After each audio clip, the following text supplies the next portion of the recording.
Hi, this is Teena Hughes. Today's frequently asked question is a good one.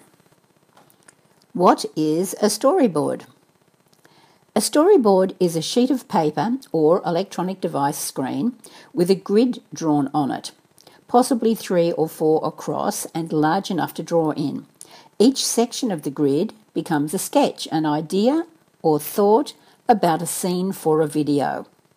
Storyboarding is one of the first steps in video planning and creation.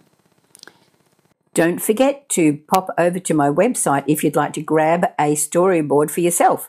That's teenahughesonline.com/storyboard. Let me know if you have any questions. This is Teena from teenahughesonline.com. Ciao, ciao for now. See you in the next video.